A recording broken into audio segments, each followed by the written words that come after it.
اسرائیل ایک بار پھر ایرانی میزائلوں سے لرز اٹھا۔ تل ابیب، رامات، گان، ہرزلیہ، وسطی اسرائیل میں 8 میزائل داغے گئے۔ مختلف شہروں میں سائرن بجنا شروع۔ اسرائیل کا بھی ایرانی صوبے اصفہان پر حملہ۔ ایرانی میڈیا کے مطابق ایران کے شمالی اور مغربی علاقوں میں دھماکے سنے گئے۔ شہادتوں کا خدشہ۔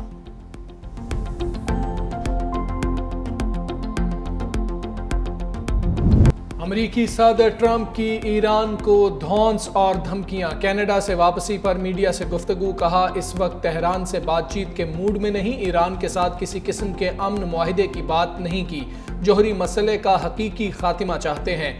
جے ڈی وینس کو ایران سے مذاکرات کے لیے بھیج سکتا ہوں، ایران نے امریکی مفادات کو نشانہ بنایا تو سخت رد عمل دیں گے، مجھے لگتا ہے وہ جانتے ہیں کہ ہمارے فوجیوں کو چھونا ان کے لیے خطرناک ہوگا۔ اسرائیل ایران پر حملوں کی رفتار کم نہیں کر رہا۔ ٹرمپ کی تہران سے شہریوں کے انخلاء کی دھمکی پر وضاحتیں، کہا تہران سے شہریوں کے انخلاء کی تنبیہ ان کے تحفظ کے لیے کی۔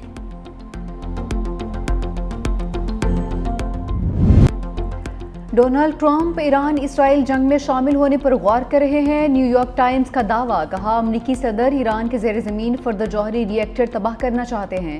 دفاعی ماہرین کے مطابق امریکہ کا بنکر بسٹر بم ہی جوہری ری ایکٹر تباہ کر سکتا ہے۔ JD-57 صرف امریکی B-2 بمبار سے ہی گرایا جا سکتا ہے۔ اسرائیل کے پاس یہ بم ہے اور نہ ہی B-2 بمبار طیارہ۔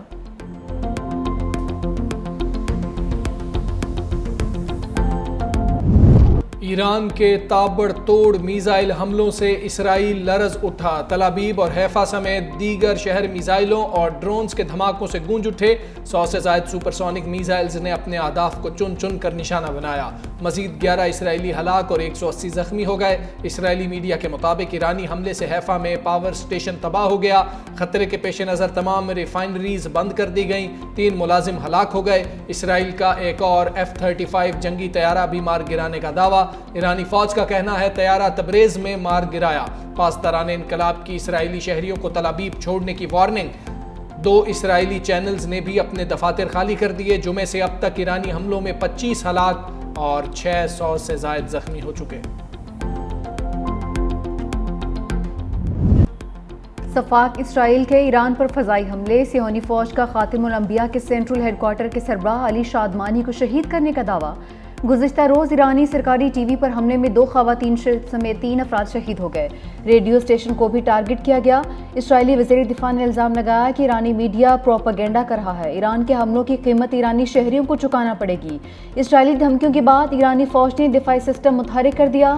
اسرائیلی حملوں میں اب تک 224 ایرانی شہید اور 1200 زخمی ہو چکے ہیں۔ اقوام متحدہ کے سیکرٹری جنرل انتونیو گوتریس کی ایرانی ٹی وی چینل پر حملے کی مذمت، کہا کہ صحافیوں اور میڈیکل عملے کو عالمی قانون کے تحت تحفظ حاصل ہے۔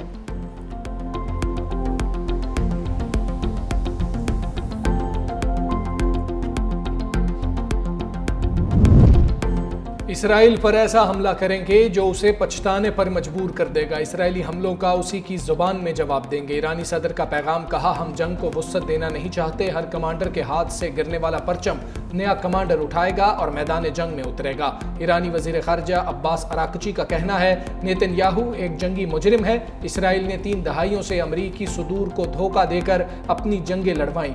انہوں نے کہا اسرائیلی جارحیت نے ایران کو مجبور کیا وہ اپنی قوم اور ملک کے دفاع میں یہ حملے جاری رکھے اور صہیونی مجرموں پر کاری ضرب لگائے۔ فرانس، برطانوی اور جرمن وزراء خارجہ کے ایرانی ہم منصب سے رابطے، کشیدگی کم کرنے اور سفارتکاری کی طرف واپس آنے پر زور۔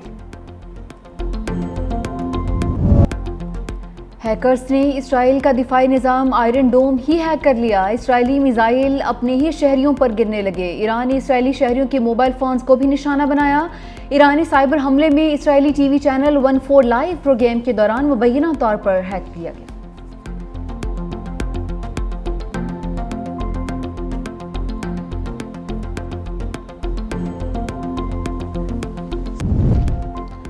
ترک اور امریکی صدر کے درمیان ایک دن میں 3 بار رابطہ. مشرق وسطی کی صورتحال پر بات چیت. رجب طیب اردوان کا ایرانی ہم منصب سے بھی رابطہ. اسرائیلی جارحیت اور دیگر امور پر گفتگو. ترک صدر کی کشیدگی کم کرنے اور ایٹمی مذاکرات کی بحالی کے لیے ثالثی کی پیشکش.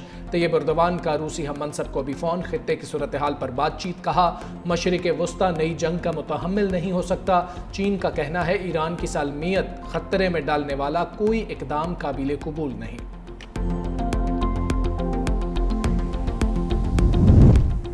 امریکہ نے مشرق وسطی میں اضافی دفاعی صلاحیتیں تعینات کرنے کا حکم دے دیا.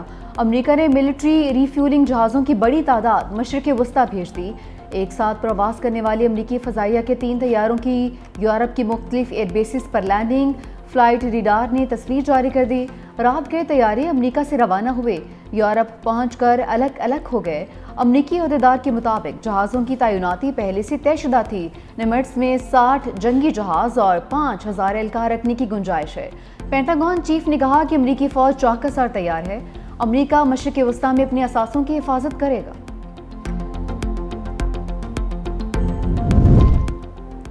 بھارت سمیت G7 ممالک کا دوغلا معیار. صفاق اسرائیل کی حمایت کر دی. اعلامیے میں کہا صہیونی حکومت کو اپنے دفاع کا حق حاصل ہے. ایران کبھی جوہری ہتھیار نہیں رکھ سکتا تھا. دونوں ممالک میں کشیدگی میں کمی کی ضرورت ہے. توانائی منڈی کا استحکام بھی یقینی بنانے پر زور. میڈیا رپورٹس کے مطابق صدر ٹرمپ کا مشترکہ اعلامیے کے مسودے پر دستخط کرنے سے انکار. برطانیہ کا ایران پر حملوں سے لا تعلقی کا اظہار. برطانوی وزیر خارجہ ڈیوڈ لیمی کہتے ہیں ایرانی سرزمین پر کسی قسم کی عسکری کارروائی میں شریک نہیں ہوں گے. اسرائیل نے یہ تمام کارروائیاں یک طرفہ طور پر کی. امریکی سینٹ میں صدر ڈونلڈ ٹرمپ کے ایران جنگ سے متعلق اختیارات محدود کرنے کا بل پیش. ورجینیا سے سینیٹر ٹم کین نے بل پیش کر دیا. بل کے قانون بننے کے امکانات کم ہیں کیونکہ ریپبلکن جماعت سینٹ اور ایوانی نمائندگان دونوں پر قابض ہے. صدر ٹرمپ کو موصول ہونے والے قانون سازی کو ویٹو کرنے کا اختیار حاصل ہے.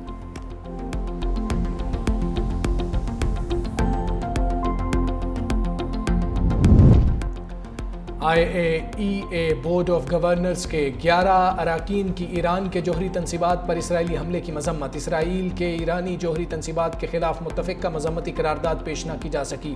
IAEA کا ایمرجنسی اجلاس روس کی درخواست پر طلب کیا گیا تھا. مشترکہ بیان روس، چین، پاکستان، عراق، بیلاروس، برکینا فاسو نے جاری کیا.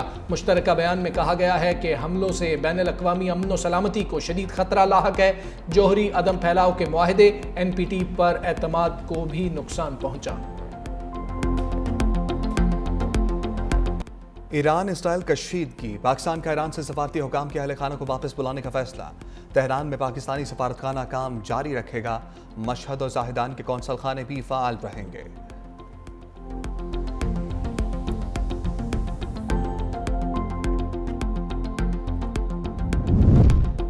اور چیف جسٹس یحییٰ آفریدی کی زیر صدارت پشاور رجسٹری میں اعلیٰ سطح کا اجلاس. کچہری کمپاؤنڈ میں سرسبز مقامات، شجرکاری اور بچوں کے پارک کی تجویز.